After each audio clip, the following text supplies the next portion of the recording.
气，能成为馨香火气。我献上生命给你，献上生命给你，我献上生命给你，献上给你，我献上生命。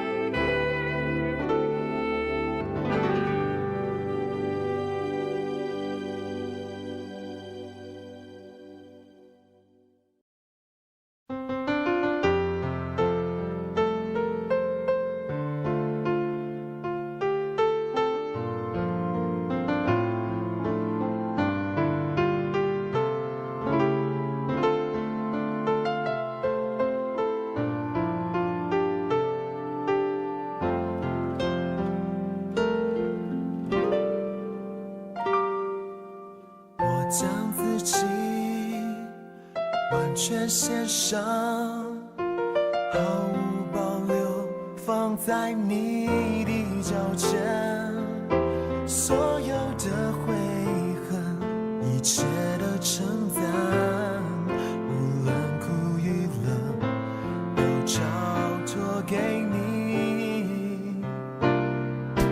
主，我献上生命给你，用我一切精力来荣耀你生命。主，我献上一生给你，愿我赞美神迹，能成为馨香火气。我献上生命给你。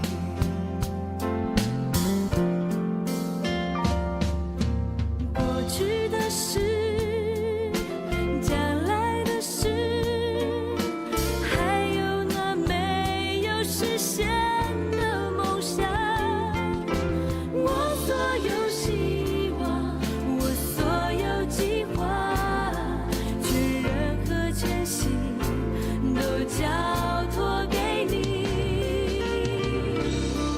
哦，主，我献上生命给你，用我一切精力来荣耀你生命。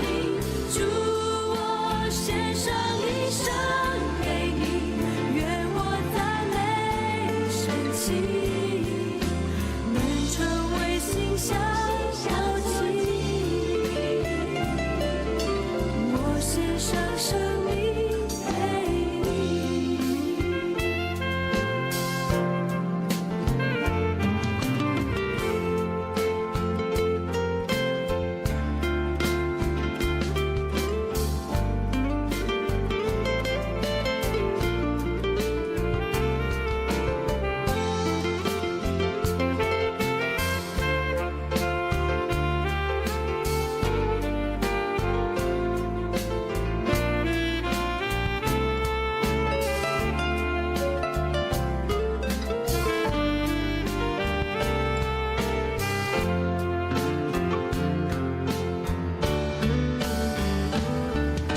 主，我献上生命给你，用我一切精力来荣耀你生命。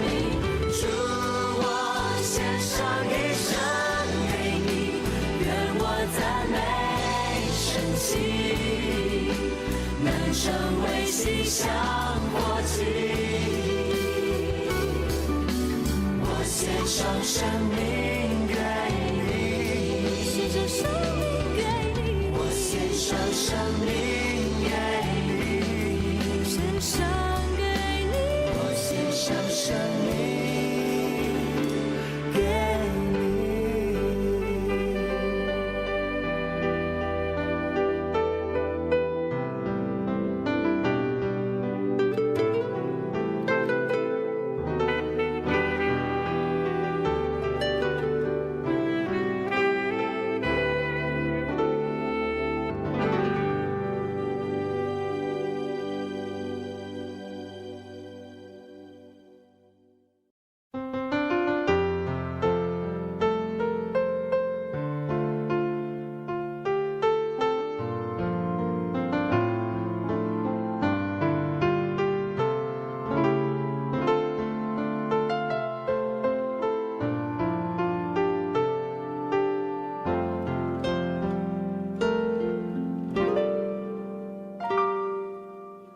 将自己完全献上，毫无保留放在你的脚前，所有的悔恨，一切的称赞，无论苦与乐，都交托给你。主，我献上生命给你，用我一切精力来荣耀你生命。主，我献上一生给你，愿我赞美神迹，能成为馨香火祭。我献上生命给你，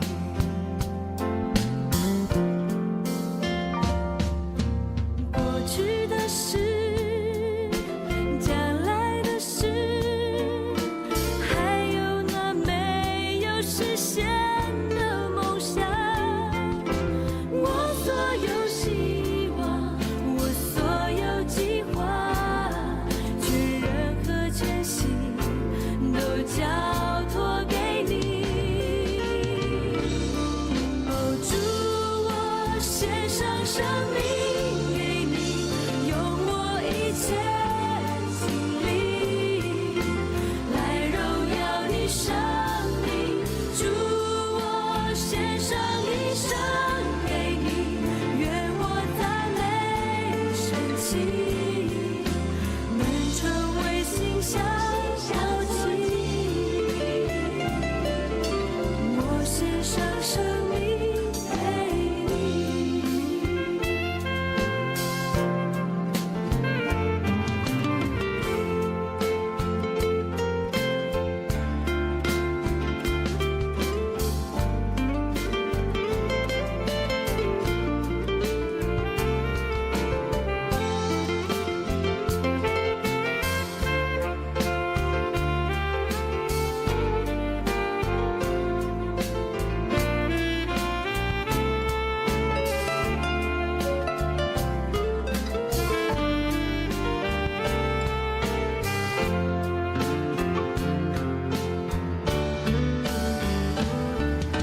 主，我献上生命给你，用我一切精力来荣耀你生命。主，我献上一生给你，愿我赞美神迹，能成为馨香火祭。我献上生命给你，献上生命给你，我献上生命给你，献上给你，我献上生命给你。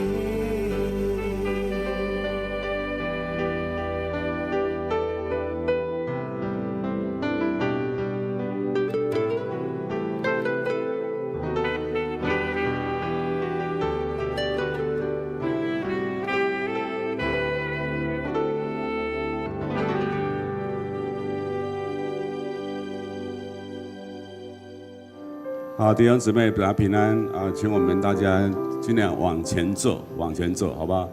然后准备我们的心，准备我们的心来到上帝的面前。好看一下我们的手机，我们的手机是不是要关在静音的地方？我们今天是第一周的代降主日周，那我们会有连续的4周是代降节的主日，然后最后一周是迎接圣诞啊。我们尽量往前走哈。再一次检查一下我们的手机摆在震动的地方。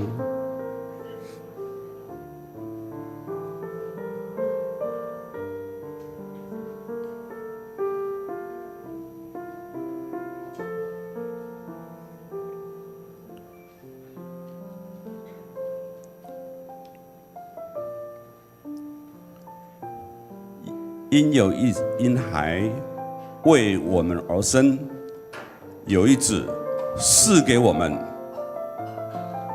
政权必担在他的肩头上，他名称为奇妙策士，全能的上帝，永在的父，和平的君。以赛亚书9章第6节，我们要请全家人执事来点烛。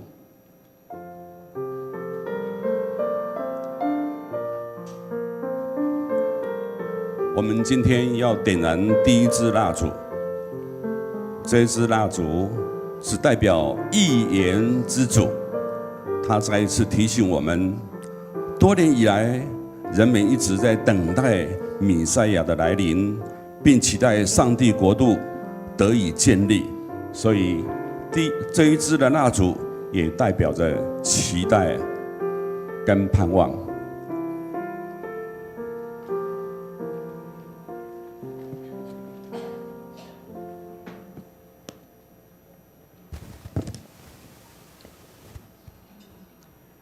弟兄姐妹，大家平安。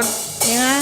我们的神是震动天地的神，他坐着为王，他的全能大过一切的环境、一切的困难、一切的挑战。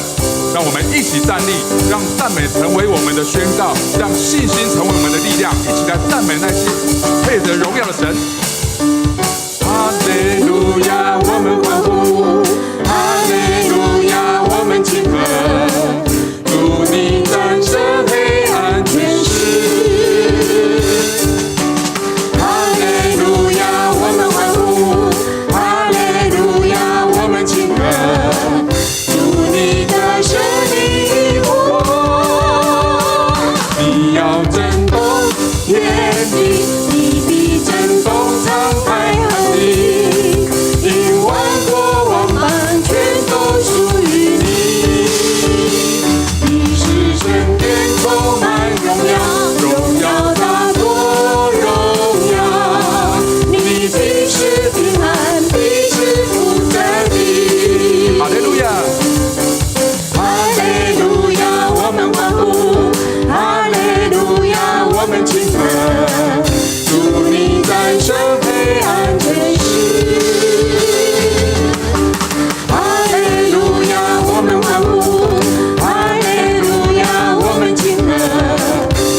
归给我们天上的阿爸父神，哈利路亚！弟兄姐妹，我们请坐。在我们当中，也许今天有兄姐带着重担，带着忧虑，带着需要，或者是没有办法解决的问题来到神的面前。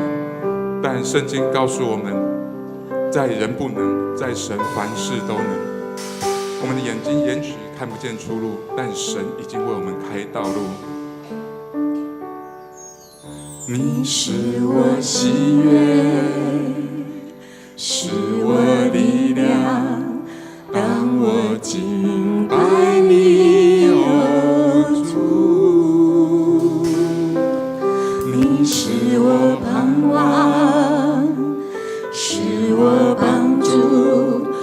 唯有你我的天父，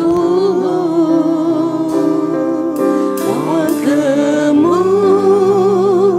你能力彰显在我生命，在你没有难成的事，在你里面凡事都有可能，耶稣，在你中没有难成的事，因为我全心信靠你，我的主。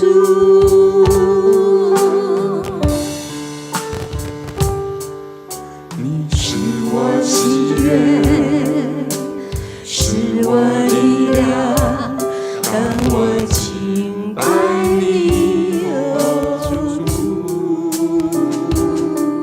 你是我盼望，是我帮助，唯有你我的天父，我渴慕你能力彰显在我生命，在你中没有难成的事，在你里面凡事都有可能，耶稣，在你中没有难成的事，因为我全心信靠你，我的主。弟兄姐妹，这时候让我们一起静下心来，我们心里默想，对着主来祷告说：主，你是我们的力量，主，你是我们的盼望，主，你是我们生命的帮助，你是我们的天父。我们渴慕你的能力彰显在我们每一个人的生命当中，因为我们相信在主没有难成的事。我渴慕你能力彰显在我生命，我渴慕你能力彰显在我生命，在你从没有难成的事，在你里面凡事都有可能，耶稣，在你从没有难成的事，因为我全心信靠你，我的主。在你从没有难成的事，在你里面凡事都有可能，耶稣，在你从没有难成的事，因为我全心信靠你，我的主。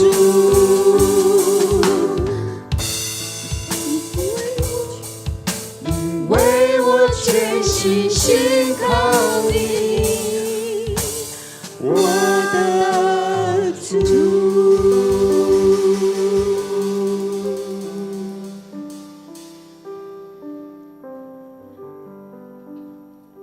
当我们来到神的面前，不只是为了要得着他手中的祝福，更是要遇见神他自己。在神的眼中，我们每一位都是他重价赎回的宝贝，是他用重价赎回的。他的爱不是交换，也不是条件，而是那无价之宝。也愿他的爱再次触动我们，让我们用最深、最真诚的敬拜献给他。名字刻画在你心中，我的脸孔，声音在你眼中，不是因为我势力才能，乃是因着你奇妙宽容恩典。虽然有时我会跌倒软弱，却一直包容不放弃我，用你慈爱紧紧地拥抱。我赞美你宝贵奇妙大爱，唯有你配得所有的赞美，一切尊贵荣耀。主你的施加是无价之宝，你是我尊贵的主耶稣。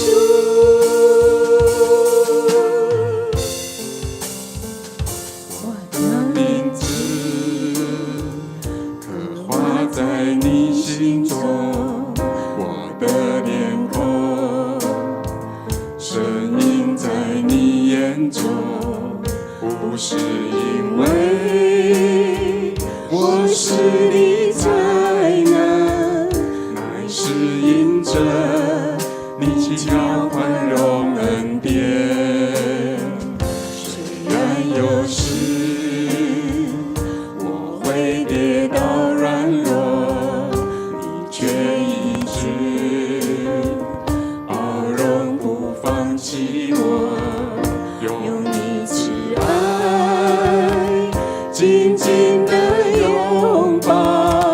我赞美你宝贵奇妙大爱，唯有你配得所有的赞美，一切尊贵荣耀。主你的施加是无价之宝，你是我尊贵的主，唯有你配得所有的赞美，一切尊贵荣耀。主你的施加是无价之宝，你是我尊贵的主耶稣。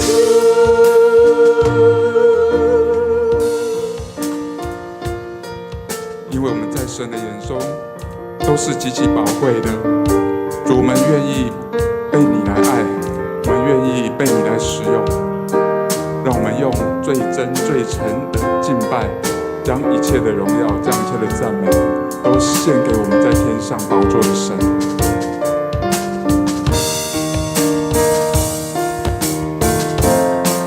唯有你配得所有的赞美，一切尊贵荣耀。主你的施加是无价之宝，你是我尊贵的主，唯有你配得所有的赞美，一切尊贵荣耀。主你的施加是无价之宝，你是我尊贵的主，唯有你配得所有的赞美，一切尊贵荣耀。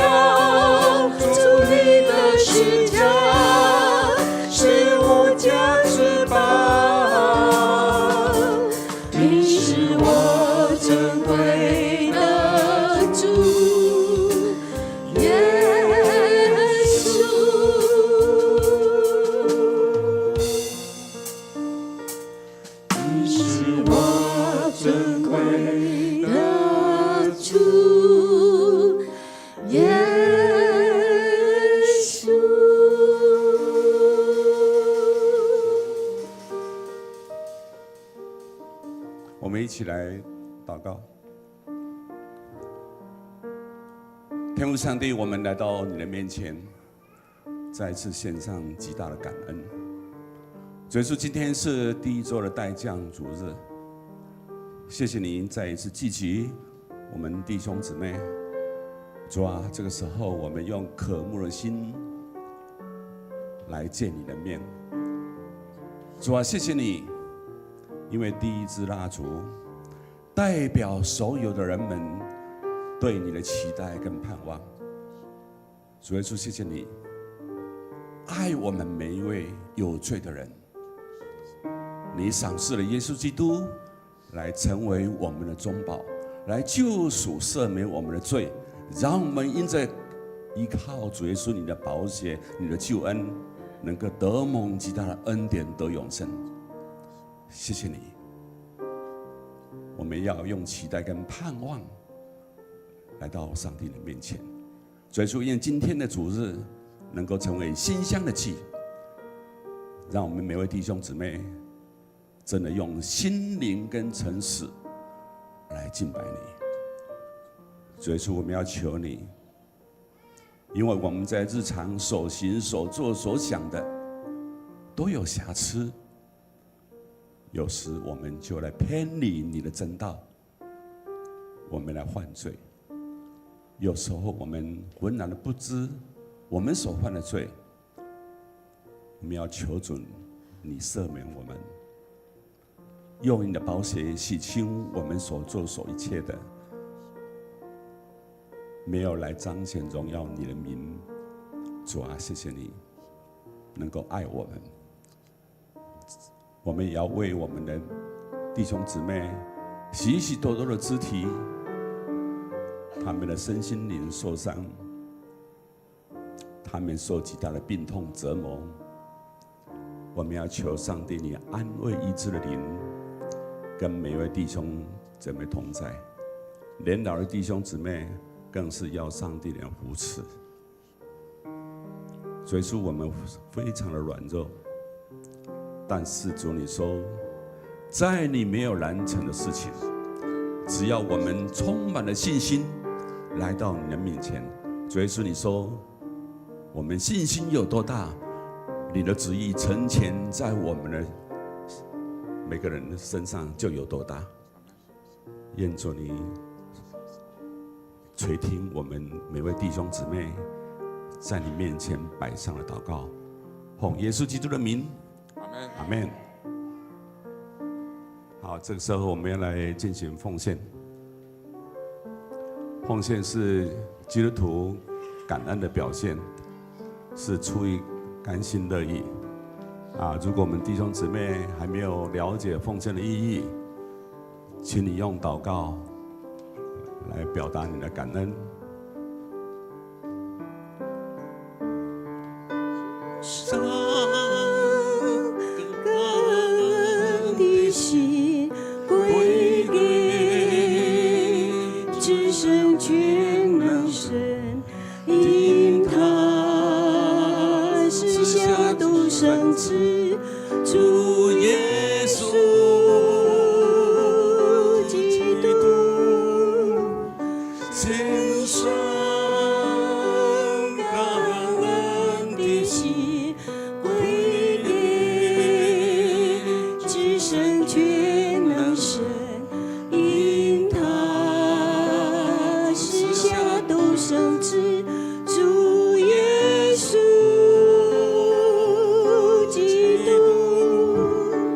如今爱我这一道刚强，并将这一程付出，都因为主已成就了大事。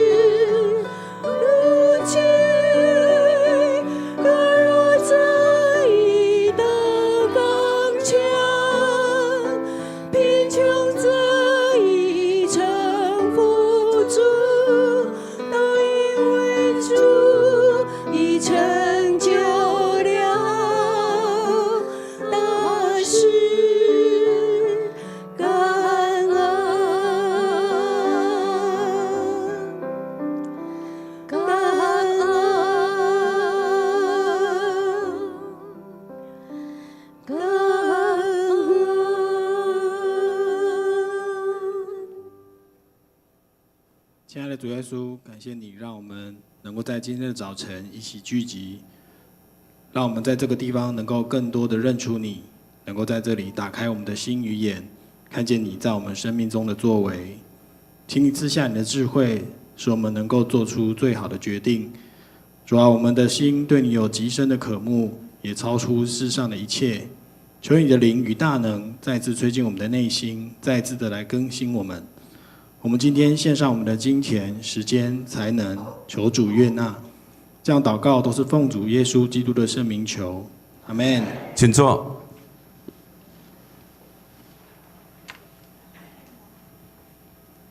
接着我们要来报告。我们现在读一节经节，一起来读一节经节来。我回答，天上的上帝会使我们成功。我们是他的仆人，我们要开始重建。你们不是耶路撒冷的一份子，你们在耶路撒冷没有产权。尼希米记2章20节，再一次来。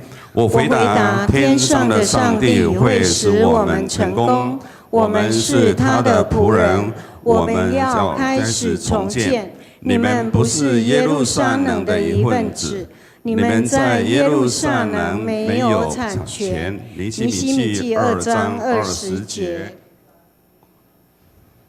好，我们今天有许许多多的报告我们首先来看一下小慧的报告小慧有编了一本这种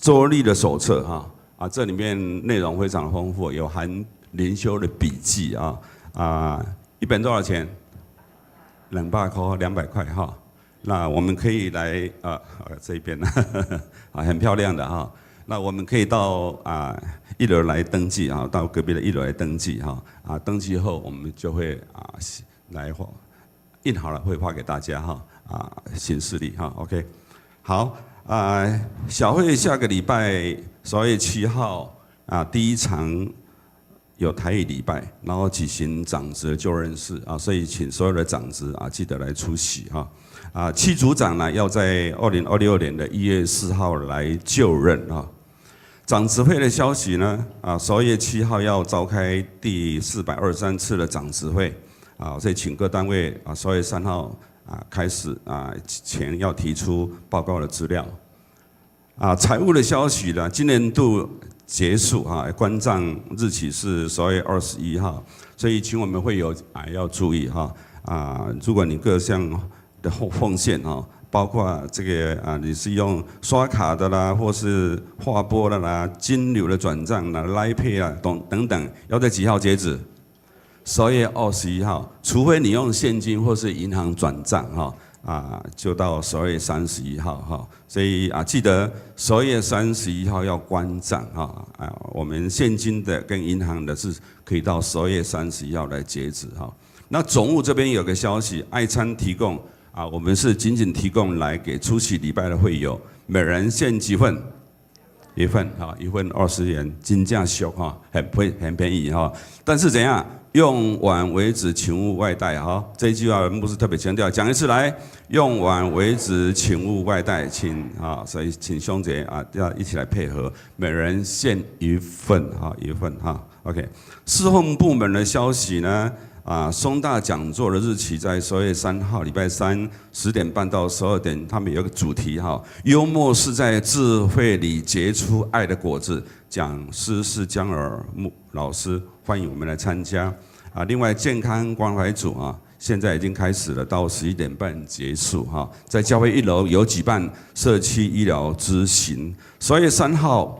双联大学要在教会1楼开始来举办这个书法展12月3礼拜3开始所以欢迎我们兄姐能够来参观甚至于在那边签名留名，能够来支持。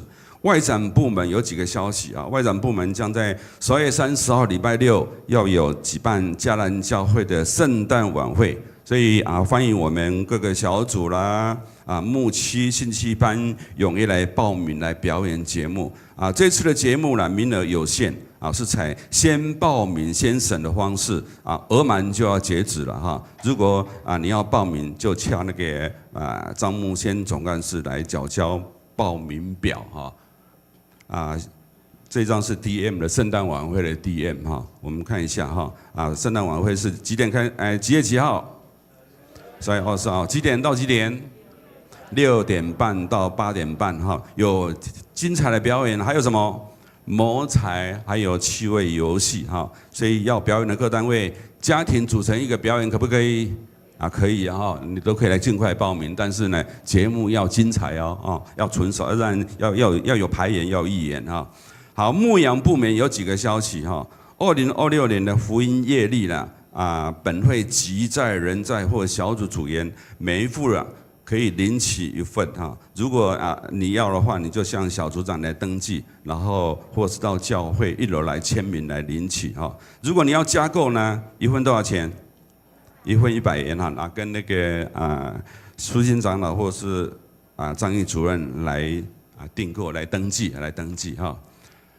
新眼光，我们有读新眼光哈，请小组长统计需要2026年的第1季纸本的新眼光这一些的数量，统计到今天截止哈。如果我们没有纸本的话，可以上网可以看得到吗？可以看得到，上总会的网站。总会的网站里面有一个电子报里面可以看到每日新眼光的资料我们也可以从那边来截取彩绘石头的义卖赞美小组有一位李桂美姐妹她手绘的石头非常非常的漂亮目前都已经摆在教会的1楼来做义卖她这些义卖的钱全部怎样？要奉献给教会的牧养基金来做牧养事工，感谢主所以我们可以去认购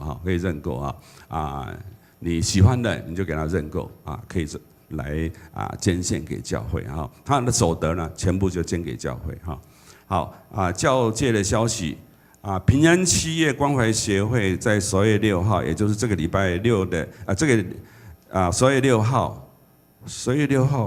星期六3点，要在国网的演艺厅演艺厅在哪边呢？蛮远的啦在新屋区梅高路3段97号，那个地方就哪个地方你知道吧？有个做弹簧床叫什么名字？老 K 弹簧床的地方，它里面有一个演艺厅如果我们要欣赏的参加这个岁末感恩音乐会我们可以来免费来售票来参加。12月6号礼拜六下午的3点新竹中会妇女部的12月6号星期六，在新竹长老教会也举行了年会跟70周年的感恩礼拜如果你已经有报名要参加的这些兄姐呢，几点集合？7点15分7点15分，7点15分要在教会1楼集合，来花车前往新竹长老教会好我们接着来做来宾介绍好，这个陈基良是吧？陈慧良这位弟兄他住在桃园市的昆明路19号2楼。我们请那个陈弟兄在哪边？请你站起来好不好？有没有看到？在这边OK 好，请左右邻居要跟他握手，左右邻居的弟兄姊妹跟他握手，然后长子要送他礼物我们欢迎你到迦南教会来聚会一次欢迎，永远欢迎你OK 好，还有没有第一次今天来到教会的下一张照片涂方曲姐妹来在哪边 ？OK 好，我们也送你礼物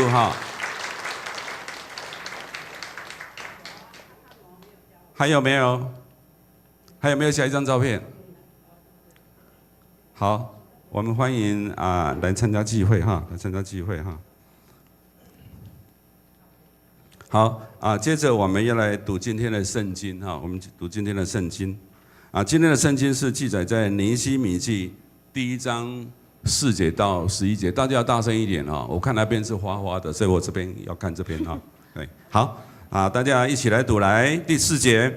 我听见这些事就坐下，难过的流下泪来。我悲伤了好几天，没有吃东西。我向上帝祷告说：上主天上的上帝啊，你是至大可畏的。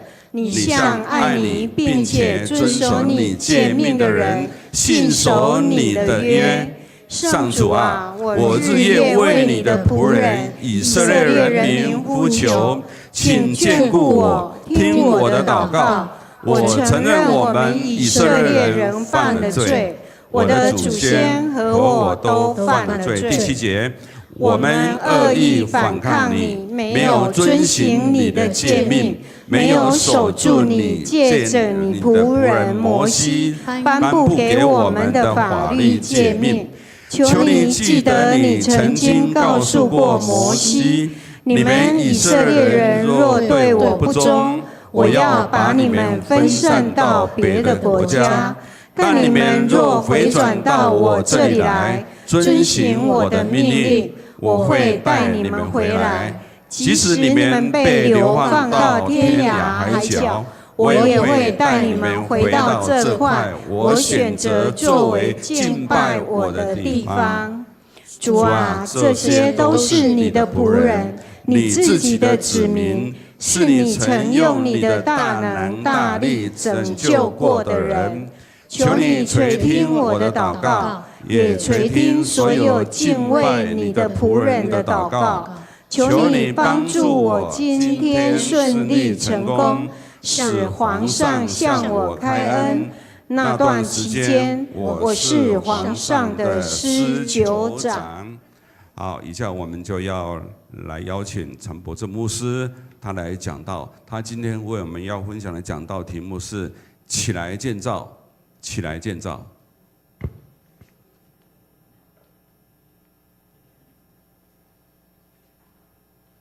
各位弟兄姐妹，大家平安。感谢大家在上个礼拜还有3周前对这个牧师参加1919环台的募款好，那跟大家分享好消息，就是这个募款的目标呢已经达成好，甚至还超过。好，那在整个募款活动当中呢，好，不仅是只有我们教会，好，甚至全台湾呢，为了这个1919的环台募款，好，已经超过1000万元总共有1500笔。好，所以感谢主让我们能够透过这样的募款，能够帮助到更多的急难家庭。如果你今年没有跟上，没有参加到，也没有关系，你可以把这样的奉献，好，可以为教会的友爱基金好来奉献。好，因为我们教会的友爱基金也是在做这个1919关怀协会相关的这些的急难家庭救助的需要。但是我们看见在我们的社会当中，还是有很多的急难家庭。好，那今年的这个牧师参与的1919环台，从12月20号就要出发，好，总共骑15天，1300公里，好，要经过许多的乡镇好，那这次会安排是经过台湾的4个灯塔，好，也是东西南北4个极点富贵角、三貂角，还有鹅銮鼻跟国盛，好，灯塔，好，那也会经过今年4大台风的4个灾区，好，包括7月份，好，叫做丹纳斯台风，好，对台南、新营、嘉义造成的影响，还有8月份杨柳台风，好，对这个太麻里造成的影响，还有9月份，好，这个华加沙台风，对哪里造成的影响？花莲光复的影响，还有11月份的台风，好，叫做凤凰台风，好，对哪里造成影响？苏澳，好，苏澳，好，那刚好在这次的救助协会的安排好，就是特别还安排到这些灾区，好，去访视，好，也去关怀这些受到台风，好，受到气候影响的这些家庭，好，甚至还有一些房屋还在重建当中，好，所以我们除了骑脚踏车，然后到了地方之后呢，还要拿铁锤，好，还要去钉木板，好，还要去送物资，好，那也都是在这些行程当中好，那也盼望透过这些好的行程，也能够和弟兄姐妹能够有更多的分享，好，当然牧师要出门15天家里回来的时候教会会长什么样子？我相信好，我们的长老执事们好，一定会把教会顾得很好，对不对？好，对，我相信每个弟兄姐妹们好，也会让教会好能够把教会该做的各样事情好都能够做得很好。好，虽然这当中还会有圣诞晚会，还会有圣诞节的礼拜，还有跨年祷告会，还有主日但是相信透过弟兄姐妹在这边的同工安排也能够让这样子的活动呢能够把每一个弟兄姐妹的关怀，还有弟兄姐妹的爱心，能够带到更多的地方我们一起来祷告。亲爱的天父上帝，我们感谢你，因为你为爱道成肉身来到世上，你也听见在这世上，特别是在苦难当中，在愁苦当中百姓的需要，你也透过兴起1919关怀协会，或是兴起各地的教会，透过各样的慈善的基金，或是友爱基金，能够帮助在这些微小肢体的需要。我们也感谢你，让我们能够参与在这样有意义的行动当中。无论我们是身道、心道，或是奉献，让我们都能够为这些人的需要、百姓的需要来献上祷告。愿主你同在赐福，特别在待降节期，主也求你再一次让我们明白待降节的意义，不是等待耶稣降生，待降节的意义是要准备耶稣的降临，让我们做好准备，成为聪明的童女，能够迎接耶稣基督再来。我们这样祷告祈求，都是奉靠主耶稣基督的名求，阿们。待降节的意义不是等待耶稣再一次从玛利亚的肚子里面生出来，待降节的意义是等待耶稣从天降临。所以跟你旁边说，待降节是等待耶稣从天降临，待降节是等待耶稣从天降临。耶稣来的时候，我们该做什么呢？如果当耶稣再回到这世上，我们绝对不可能只有像现在坐在这里坐着礼拜，然后一个礼拜天只有来聚会一次。当耶稣若从天上再回到地上来的时候，他要掌王权，他要居首位，他要建立在地上千禧年的国度。我们要成为他的百姓和子民，我们就要和耶稣一起起来建造。所以今天我们的这个读经进度也来到了尼希米记，我要借由这个尼希米记的起来建造。去年台神奉献主日，这个派来的这个总务长王牧师，他也是用起来建造，也是用尼希米记和大家分享。我相信这个起来建造是许许多多教会都需要学习的功课。上个礼拜天尼希米的前一个这个第二批归回的人物就是以斯拉。以斯拉让我们明白，精通上帝的话，你必须要怎么样呢？研究神的话，再来呢实行神的话，还要呢教导神的话。好，所以你要精通神的话，要研究神的话，要实行神的话，要教导神的话。好，所以这4个我们再复习一次。第一个是要精通神的话，第二要研究神的话，第3个是要实行神的话，最后呢教导神的话。当我们像以斯拉这样学习，就会经历以斯拉的蒙福，上主就赐福给他，使他所做的一切都亨通，如同诗篇第1篇第1节所说的。我们看到以斯拉是拿着圣经，但尼希米呢，他却是拿着工程图因为他要建造城墙。为什么他要建造呢？因为从以斯拉开始推动之后，这3年来，在耶路撒冷地区，他们虽然很认真的要敬拜，他们虽然很认真的要读经，可是呢，他们却常常受到外面的人欺负，因为他们的围墙是被破坏的。外人很容易就侵扰到他们里面，以至于干扰他们在里面没有好好办法可以专心的读圣经，干扰他们没有办法在里面好好的专心来敬拜神。所以尼希米是第3波对不起，是尼希米，对，尼希米是第3批被掳归回，要回来建造耶路撒冷的城墙。我想要来问大家一个问题：当你的房子家里面都不去动它，也不去管它，它会越来越干净，还是会越来越脏乱？如果你不去刻意去管理、去整理你的家里面，你的家里面会越来越脏乱。那我再问大家，你在家里面有在打扫整理家里的，请举手。你在家中有在打扫、有在整理的，请举手。好，谢谢，请放下。没有举手，请举手。没有人要举手。你为什么在家里面不用打扫、不用整理？可能家里面有人会打扫，有人会整理。你有没有去想过？没有举手的人，你有没有去想过？你在这家里面，你没有去打扫，为什么这家里面可以维持它的干净，维持它的整齐？你没有花时间去整理，为什么垃圾会自动从你家跑去外面的垃圾车上？一定是有人去做。同样，在教会，你不见得在教会会倒垃圾，你不见得在教会会拿拖把、拿扫把。同样，你在教会当中，你不见得会做打扫整洁教会的事情。为什么你每次来做礼拜的时候，电灯都是亮的？它不会一下暗一下亮。为什么冷气都会吹是冷的，吹出来不会是有臭味的？为什么你去上厕所的时候，按下去马桶的水都会是冲水出来？这些是神迹自然发生的吗？不是，因为怎样？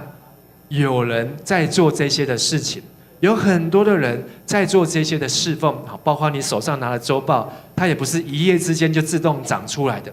这些各样的事情、各样的东西，都是有许许多人在这背后付出去建造。当然，这要讲不完。但是你要知道一件事情：如果你不起来建造，你就在做什么破坏的工作。如果你今天没有参与在建造当中，你就变成是一个消费者，是在消耗。所以，上帝的仆人会建造神的殿，神的仇敌破坏神的殿。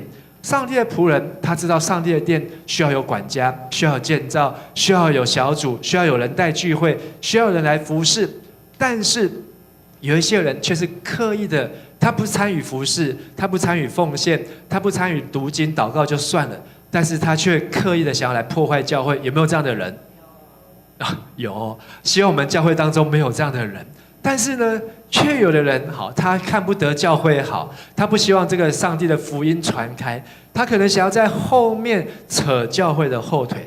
尼希米他就发生这样的事情，在尼希米记的第2章19节，看到有这些外国人，包括何伦人森巴拉、臣仆的亚门人多比亚，还有阿拉伯人基散，这些不同国家的人看到这些被掳归回的犹太人有了圣殿，有了圣经，很认真的在读圣经，可是他们还想要建造耶路撒冷的城墙，就嗤笑他们，就藐视他们，说你们现在是怎么样？家里没大人，你们想要背叛波斯王吗？你们想要背叛波斯皇帝吗？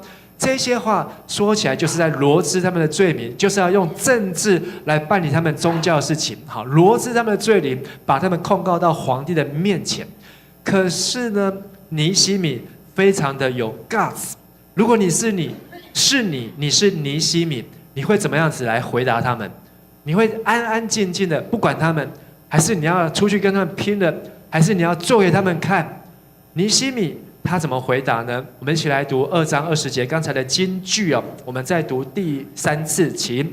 我回答他们的话，对他们说：天上的神必使我们亨通，我们做他仆人的要起来建造，你们却在耶路撒冷无份无权无名号。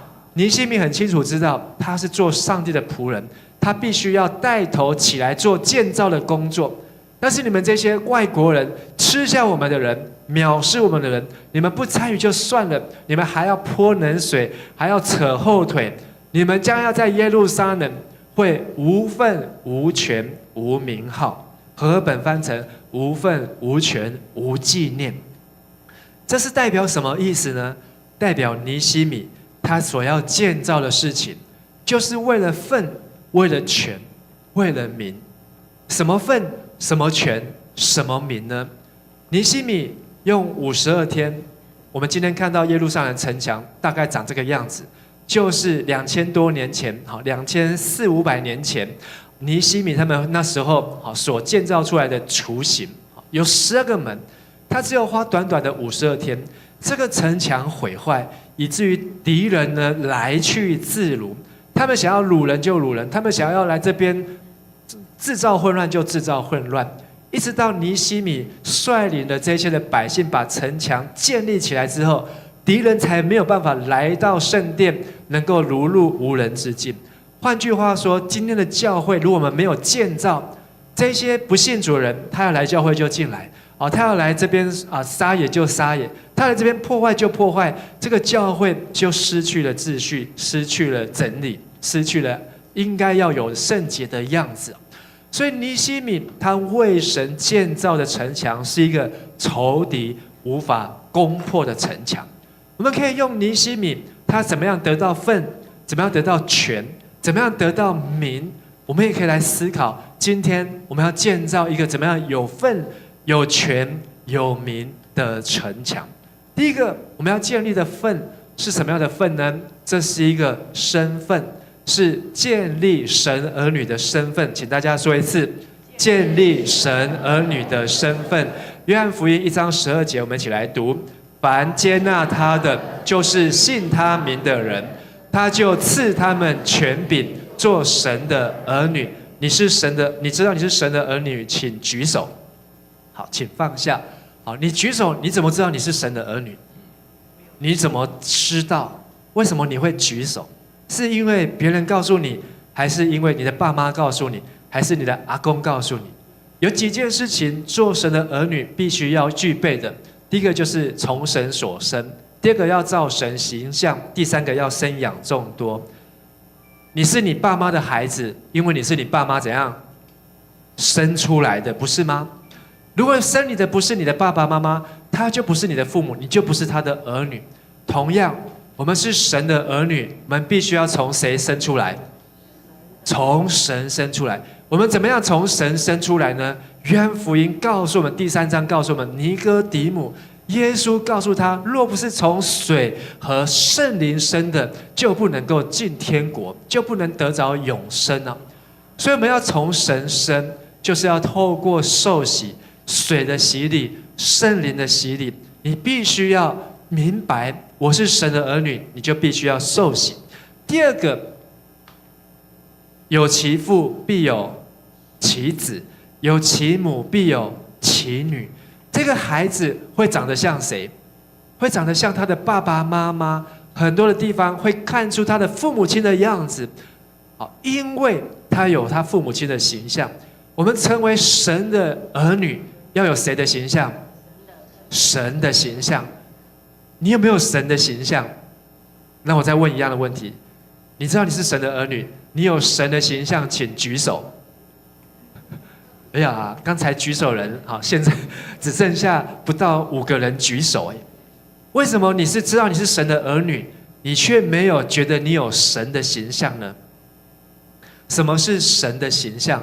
神的形象就是你要说话行事要有像神的样子，要能够言行举止让人家感受到你像神一样。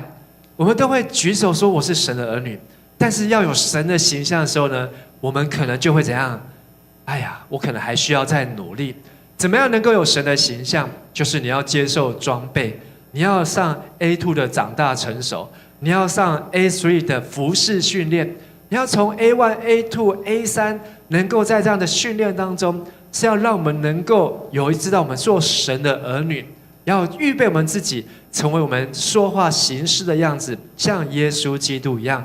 耶稣就有上帝的形象，所以你要成为神的形象，就是要像耶稣的样子。跟你旁边说，要有神的形象，就要像耶稣一样；要有神的形象，就要像耶稣一样。所以当你行事为人都学像耶稣，你渐渐的就会有神的形象。神的儿女第3个，就是你还要能够生养众多。你是从你爸妈生的，但是你自己没有成为爸妈，不愿意成为父母亲，不愿意结婚，不愿意生小孩，这样子能不能够成为神的儿女呢？神按照自己的形象造人，有男有女，神就赐福给他们，告诉他们说，你们要怎样？生养众多，遍满地面，治理这全地，要管理全地。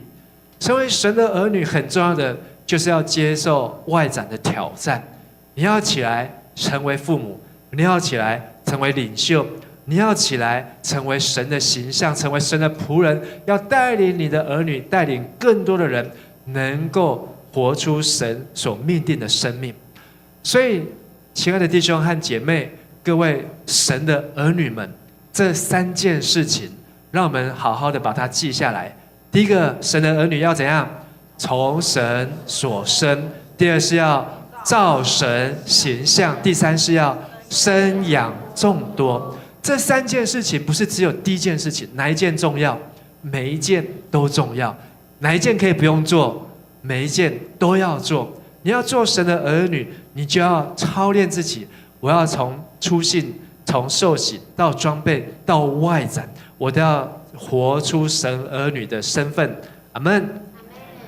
尼希米他建造了城墙，是让住在这城墙里面的人一个人都能够明白，他们是上帝的儿女，他们不用担心受怕，他们也不用成为没有父亲、没有母亲的孤儿，他们不用成为住在少年之家这一些没有人可以管他们的人，是必须要透过少年之家来管他们，来安置他们，不需要，因为他们有神在照料，在料理他们。第二个，我们要建造的是建构神话语的权柄，建构神话语的权柄，无份、无权、无纪念。份就是神儿女的身份，权就是神话语的权柄。我们说的是神话语的权柄。上礼拜我们从以斯拉知道读圣经、灵修笔记、每日的读经的功课，能够让你的人生、让你的生命像在写圣经一样，经历上帝每一天的奇妙的作为。但是上帝的话不是只有读，还要能够用出来。怎么样让上帝的话语能够用出来有权柄呢？罗马书10章9节，我们一起来读：你若口里宣认耶稣为主，心里信神叫他从死人中复活，就必得救。圣经不是按照私意来解释，就是不是随便按照你想要怎么解释就解释。圣经必须要来自于神的感动、神的启示、神的默示。所以圣经上帝的话怎么样透过人的口还有人的心能够来成就和应验呢？为什么这些先知说出来的话会成就，而且不仅成就，还写在圣经当中，变成 prophecy， 变成是个命定，变成是一个预定的，变成是一个神要成就的事情呢？跟我们怎么样读圣经，跟我们怎么样运用圣经，跟我们怎么样建构圣经的权柄有关系。我们要怎么样能够像尼希米亚建造城墙，让我们的读经，让上帝的话能够成我们的权柄。耶稣受撒旦试探的时候，他都怎么样用什么来胜过试探？用上帝的话，而且都用生命记，用利未记，他用摩西五经，3句话就解决撒旦一切的攻击，一切的试探。在你的人生当中，在你的生活当中，你有没有遇到困难、遇到挫折、遇到疾病、遇到失败、遇到赔钱、遇到失利的时候，你会怎么做？祷告。当你祷告的时候，你会用什么来祷告？用上帝的话来祷告，因为上帝的话是带着功效和能力。希伯来书说，神的话是一把2刃的剑，比一切所有的剑都还要利，能够进入人的灵与魂、骨节和骨髓，都能够刺入剖开。它能够把我们的心意能够在主人面前显明。上帝的话就是能够进入到我们的里面，让我们知道我们到底有什么问题，让我们知道我们到底有什么困难，让我们知道我们到底有什么地方需要去改变和调整。我们要建构神话语的权柄。罗马书10章9节跟我们讲，你要口里承认，因为权柄来自于作者。好，这句话应该用英文来讲，权柄的英文是 authority， 而作者的英文是 author。这2个字，好，权柄，好，它是来自于作者这个字，意思就是说，写圣经写的这个作者，他怎么写，他就是有权柄的人。所以，当你在读圣经的时候，你的口里要承认，这一些是神的话，不是人的话。你所读的圣经都是出于神的默示，是从神来的，是带着权柄。这个权柄不是人，是神的权柄。还要心里怎样相信？你要信心是来自于圣灵，信心不是来自于人。你会相信神，是因为圣灵在你的心里面动工。为什么这么多人，你跟他讲耶稣，他不相信？但是跟你讲耶稣，你却相信，是因为圣灵在你的心中动工，所以让你的心就开了心窍，你就明白过来，哦，这就是神。但是圣灵还没有在人的心中动工的时候，你跟他讲圣经，你跟他传福音，是他会听不懂的，他会不明白的。就像有时候牧师在台上讲圣经，讲到弟兄姐妹，你听得懂，我会看得出你的眼睛睁大，好，我会知道你听懂。你听不懂，我会看着你就眼睛怎样，渐渐就眯起来，然后就开始在那边点头睡觉。我会知道，因为你听不懂，但不是你就想要听。因为保罗说：“立志行善由得我。”我很想要专心做礼拜，我很想要专心听牧师在讲什么，但是我听不懂，因为你听不懂，你就会开始这样晃神。好，不过感谢主，我看大家眼睛都张开的，你能够明白吸收圣经神的话，是因为圣灵在你里面动工。阿们。所以神的话进入到你的耳中，它会让你的耳朵怀孕，它会让你的耳朵发生功效，是因为圣灵住在你的里面。但是如果没有圣灵在你的里面，讲再多的圣经，讲再多的经文，你只是这一耳进去，那一耳又出去，好，在你的脑袋是一片的空白，它没有办法停留。上礼拜我们说以斯拉，你要怎么样能够精通圣经？你要让你的心成为好土，而不是在荆棘当中。当你口里承认，心里相信，最后就必得救，你就会建立到神迹，你就明白原来一切的神迹都是从神话来，不是神话故事，是神的话，也就是圣经。所以权柄是因为作者是神，信心是因为运行的在我们心中的大能大力是圣灵，而神迹会发生是因为你回应神的话，神的话进入到你的生命当中，所以让你能够经历到神迹，经历到奇妙的作为，奇妙的事情。你要让神的话在你特别是人生的大风大浪，让神的话特别是在你人生当中的困难当中发生功效。你不要不是看到大风大浪好，然后就吓得皮皮喘好，然后呢卡嘛嫩手嘛嫩好，手软脚软不知道该怎么办，而是大风大浪，你就像耶稣在船上，然后呢闭上眼睛，人家都以为他在睡觉，但是耶稣搞不好是闭上眼睛怎么样，在那里祷告。好，当他被叫起来，他只不过说了一句止住吧，平息吧，英文叫做 silence， 安静，整个风浪瞬间就安静，整个就停下来，是因为神的话充满在耶稣的心中，他默想神的话，知道神要怎么样去面对这些的风浪。尼希米他建造了城墙，让百姓恢复神的关系，我们都是神的儿女。尼希米建造城墙，他让百姓能够读神的话语，让神的话语能够有权柄，能够对仇敌说：我们起来建造，神要使我们亨通。你们呢，却在神的国里面是无份、无权、无纪念。这句话应验成就，变成圣经。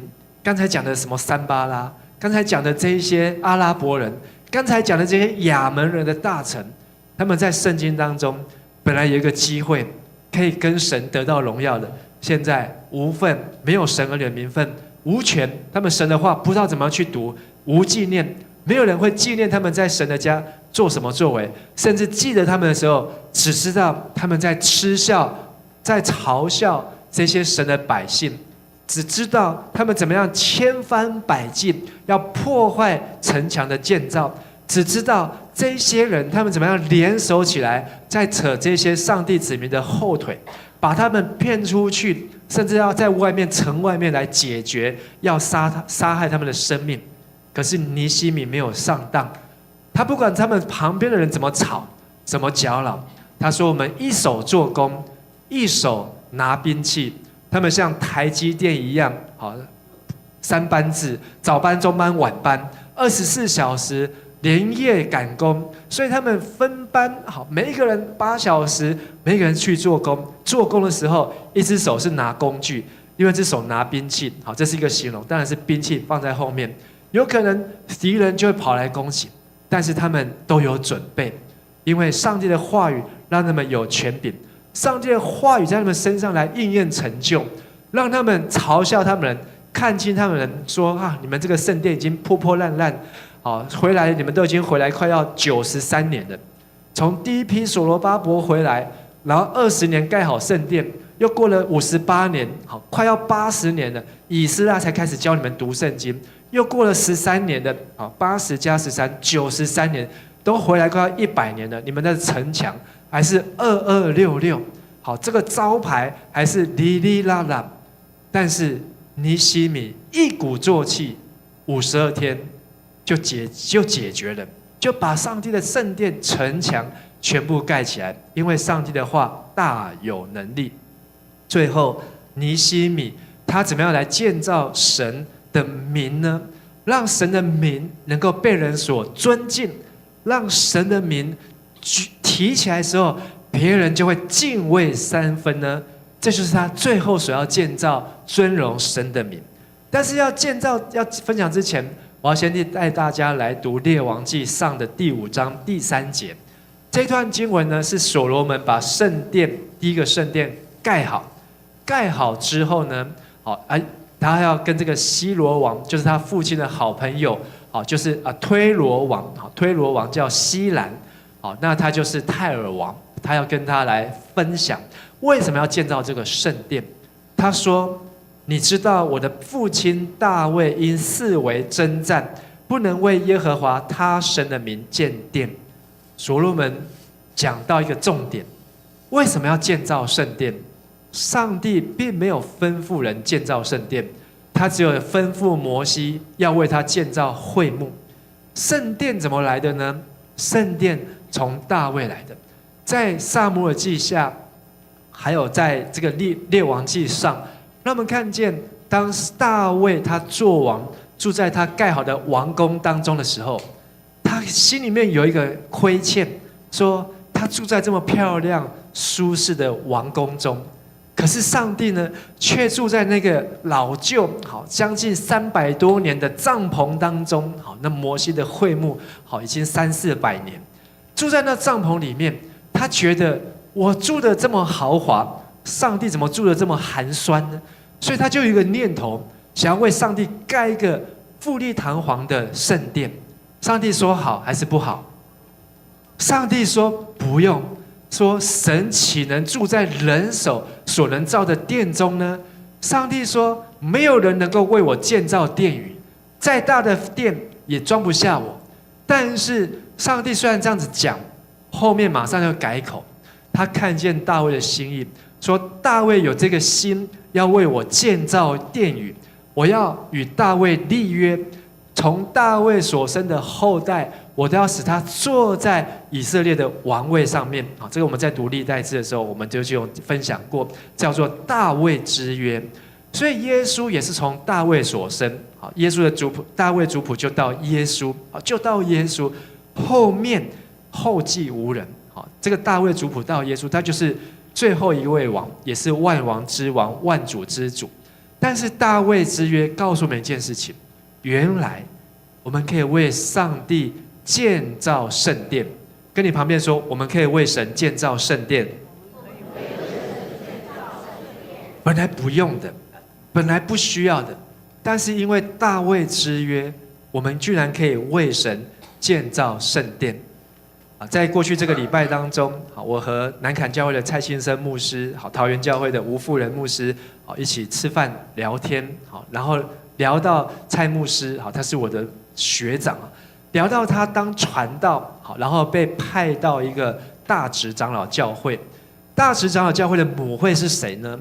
说出来赫赫有名的双连教会。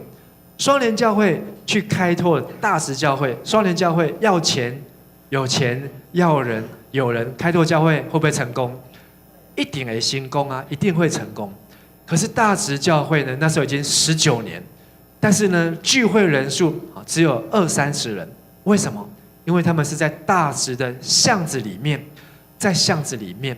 但是那时候蔡牧师他还是传道，他就觉得他也感动，说我们教会如果在巷子里面的话，别人都不知道这里有个教会，住在大直的人也不晓得这里会有个教会啊。所以他的想法是我们的教会好应该要在大马路旁边，应该要在可以看得见的地方。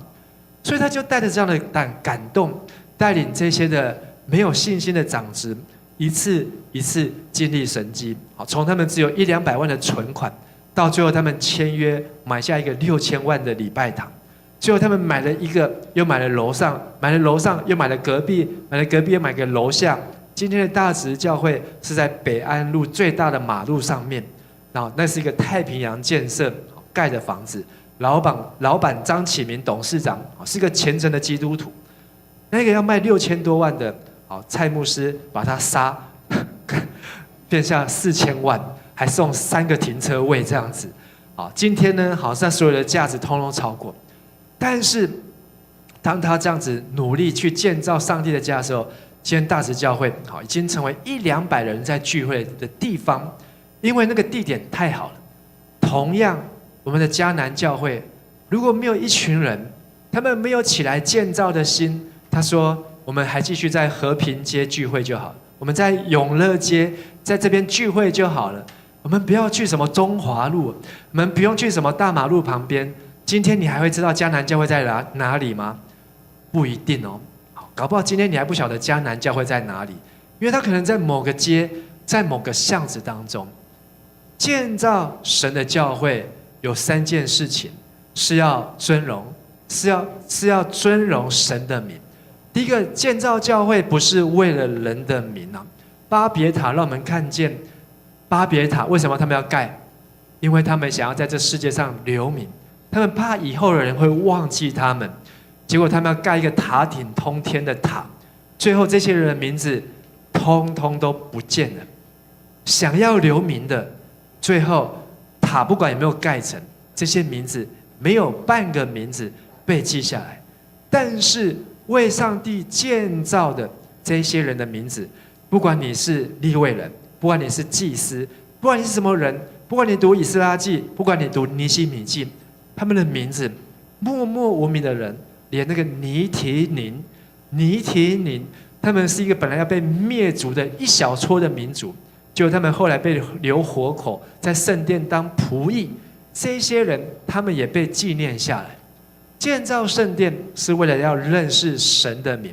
我们来读列王记上8章43节，请：求你在天上你的居所垂听，照着外邦人所祈求的而行，使天下万民都认识你的名，敬畏你，像你的名以色列一样，又使他们知道我建造的这殿是称为你名下的。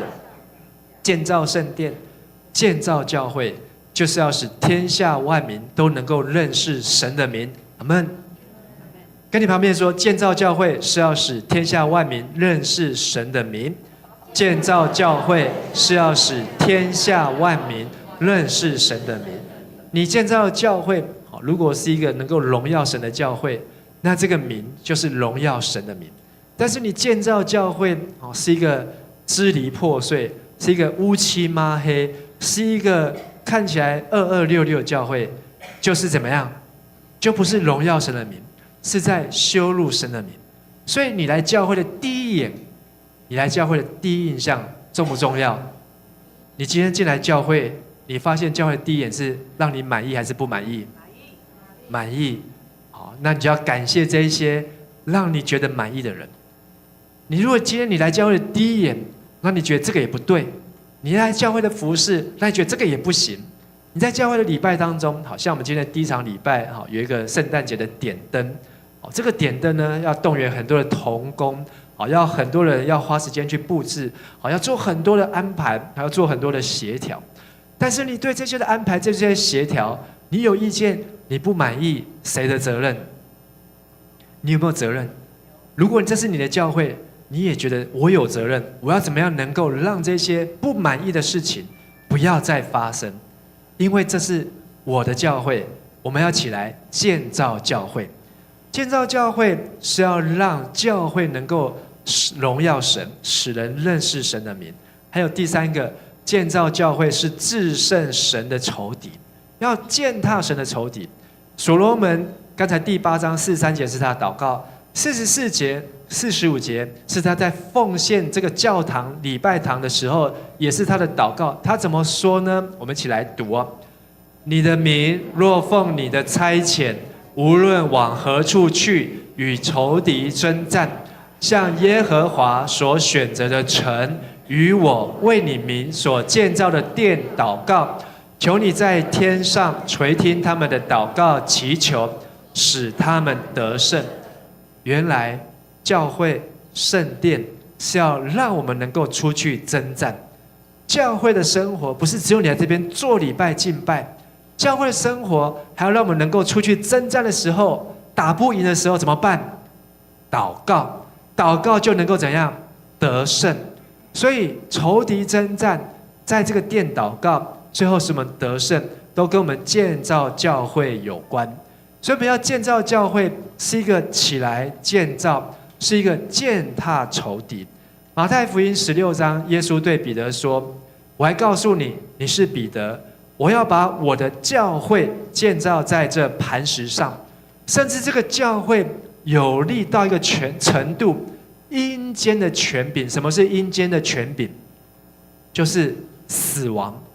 死这件事情在教会当中是失败的。再说一次，死亡在教会当中是失败的。好，跟你旁边说，死在教会是失败的。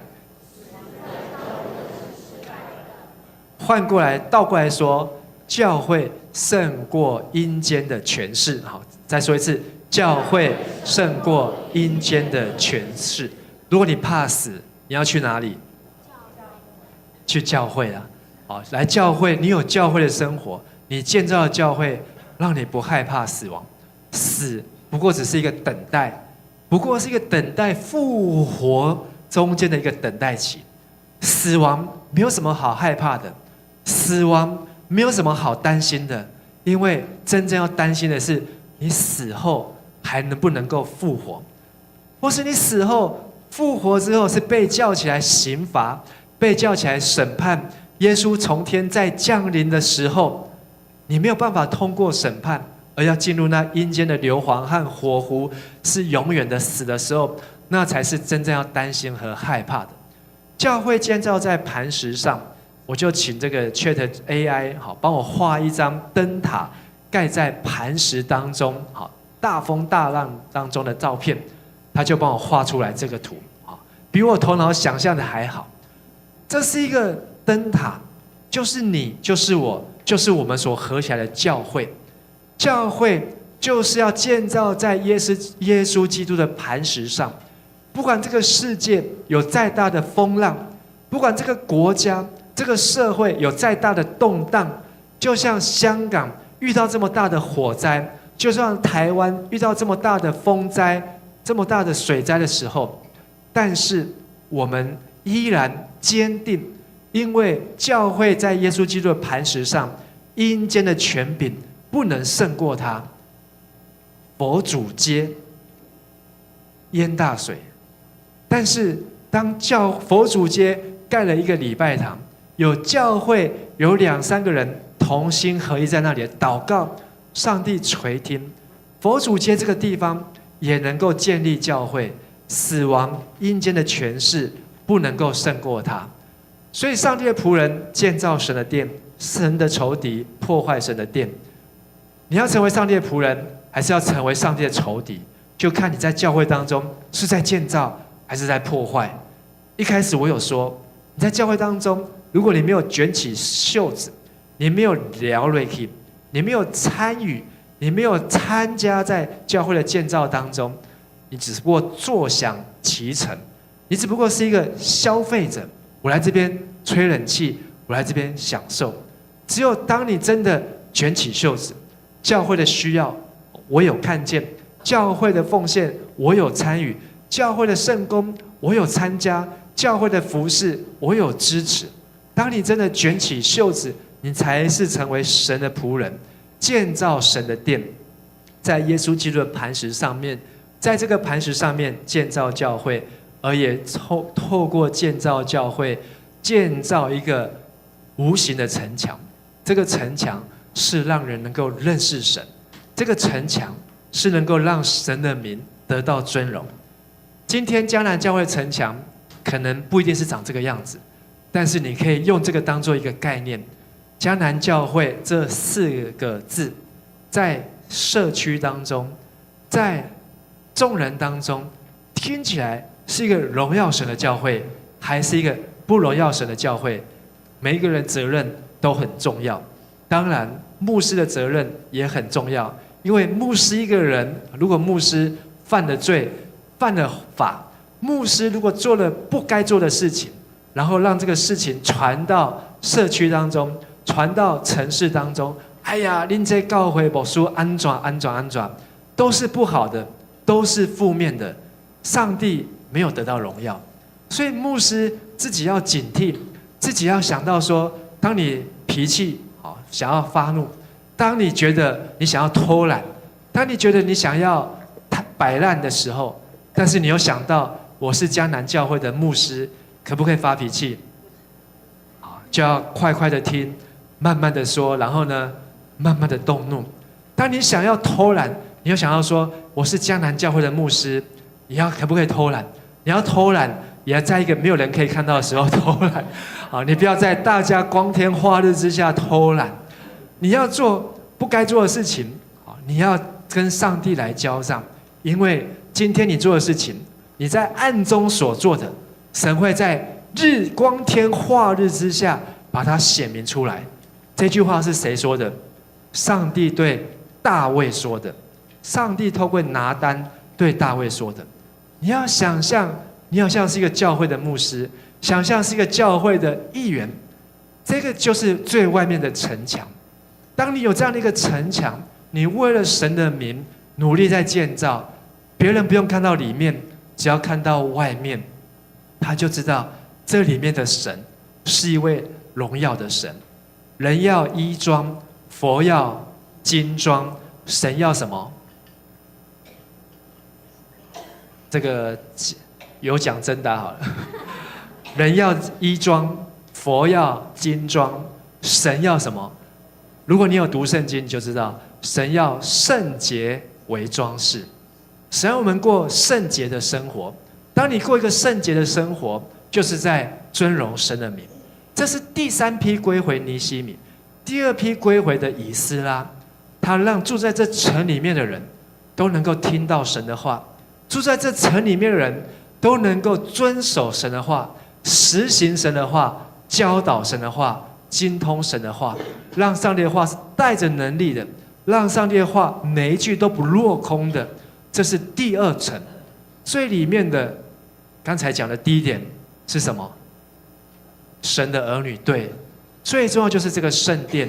你来到圣殿，你是坦然无惧来到神的宝座前，还是蹑手蹑脚、偷偷摸摸、提心吊胆、害怕被骂来到神的面前呢？你要跟神建立神儿女的身份，这3层哪一层最重要？都重要。我问你，你只有外面的城墙，没有里面的圣殿，那这个城墙有用吗？最重要的就是你的蛋黄的核心，你跟上帝之间的关系。不管你外面发生再大的困难挑战，不管你今天你心情再怎么样的糟糕，不管今天你做礼拜之前跟你老公、跟你老婆、跟你儿子吵翻了，但是你要知道你是神儿女的身份，该服侍神，该来向神做的事情，不要因为外面是出太阳，因为外面下雨，因为外面是寒流，就改变你跟神之间的关系。尼西米说，天上的神必使我们亨通，因为我们是他的仆人，我们要起来建造。你们不建造的，你们将来在耶路撒冷，就是上帝的国度，就是新天新地当中，新天新地当中，只有无份、无权、无名号，没有人会纪念你们。你们不再是神的儿女，你们对神的话没有使用的权柄，甚至你们没有建造的工作，没有尊荣神的名，没有生养众多。所以我们要从神所生，照神的形象，生养众多。你的人生要记住这3件事情：我们是神的儿女，我们要遵行神的话语，我们要彰显神的大能，让神能够得到荣耀。好，盼望在今天这个信息当中，很重要的提醒，也希望我们每一个人都能够记在我们的心中。特别是代降节，耶稣如果在代降节当中来了，如果耶稣他再来到世上，我们是不是预备好了呢？当耶稣回到这世界上，还是我还在忙我的，我还要再继续忙我的人生，忙我的工作，忙我的计划，还是我已经参与在建造神的国度有关呢？盼望在这个礼拜，我们如果有聚会、有小组、有分享，你可以分享你心目中理想的建造的教会的蓝图。你也可以来思考，在尼希米那个年代当中，他们要建造教会，他们遇到什么样的困难和挑战？而我们要来祷告，求神使用我们，让我们所建造的教会是一个能够荣耀神的名。从你进来教会的第一眼，不是只有第一眼，是你进来教会的每一眼。不管你来教会5年、10年、20年，你来到这个教会，你觉得这个教会是一个能够尊荣神的教会，至少在你的心中，你觉得这个教会是能够使人认识神的教会。还有，也求圣灵帮助我们，让我们的信心建立在基督磐石上，胜过一切仇敌。而请大家从座位上站立起来，我们用这首诗歌来回应，也来祷告，敬拜我们的神，因为我们的神是带领我们得胜的神，我们的神是配得我们用最好的来尊荣他、敬拜他。无论我们是用金银建造，是用铜铁建造，是用草木禾秸来建造，所建造出来的殿，所建造出来的教会，是要来荣耀神的名。哈利路亚！你是我喜悦，是我力量，当我敬拜你，哦主，你是我盼望，你是我盼望，是我帮助，唯有你我的天父，我渴慕你能力彰显在我生命，我渴慕你能力彰显在我生命，在你从没有完成的事，在你里面凡事都有可能，耶稣，在你从没有完成的事，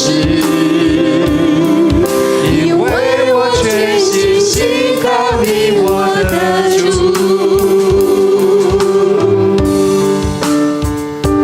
我们要起来建造主的教会，不是为我们自己留名，而是要使人能够认识神的名。哈利路亚！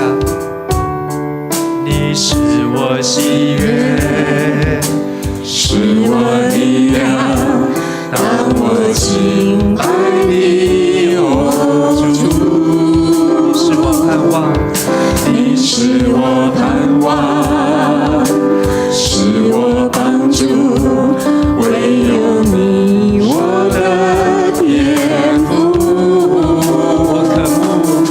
我渴慕你能力彰显在我生命，举手来宣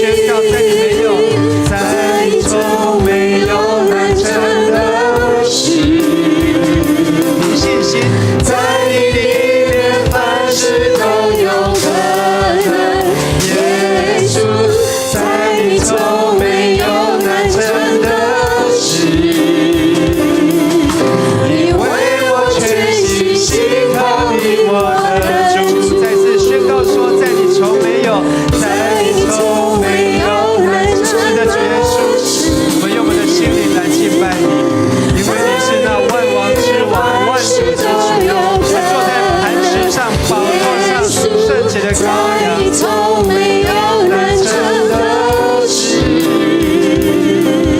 因为我全心信靠你，我的主。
你呼召我们要像尼希米、像以斯拉、像所罗巴伯一样起来建造，不是只有坐在这边吐气，不是只有坐在那边担心惧怕，而是要一手拿工具，一手拿兵器。当我们起来建造教会的时候，你就要转过来帮助我们，使一切嗤笑我们、看清我们的仇敌都要转身来逃跑。当我们起来建造的时候，天上的神就要使我们兴起，就要使我们能够亨通，使我们在地上有儿女的名分，有神话语的权柄。在天上，你要纪念我们所做的一切。阿爸父神，我们的教会并不是完美，我们的教会并不是最好，我们的教会还有许多的软弱，还有许多的缺失，我们的教会还有许多的不足，我们的教会的影响力在这个社区，在这个城市当中还需要起来建造。主啊，帮助我们建造的教会是一个能够使人认识你名的教会，帮助我们所建造的教会是能够使人敬畏你的名的教会，帮助我们所建立的教会是一个能够胜过仇敌、能够得胜的教会。主啊，求你使用我们，呼召我们，求你带领我们。愿主耶稣基督的恩惠、天父上帝的慈爱、圣灵的帮助与感动常与你们众人同在，使你们能够每一天起来建造神的教会，使你们将来在地如同在天，有儿女的名分，有神的权柄，还有神的尊名，从今时直到永永远远。阿们。哈利路亚，弟兄姐妹，让我们再次高举那震动天地的神。哈利路亚，我们欢呼；哈利路亚，我们敬贺。主你战胜黑暗权势。哈利路亚，我们欢呼；哈利路亚，我们敬贺。主你的神已复活，你要震动天地，你必震动沧海和地，因万国万邦全都属于你。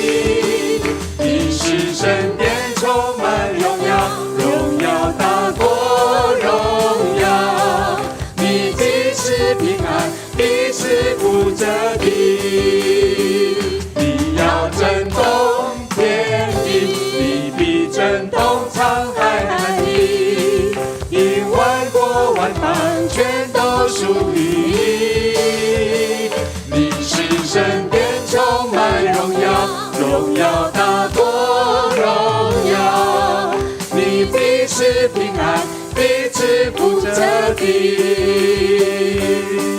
你必赐平安，必赐福泽的，你必赐平安，必赐福泽的。哈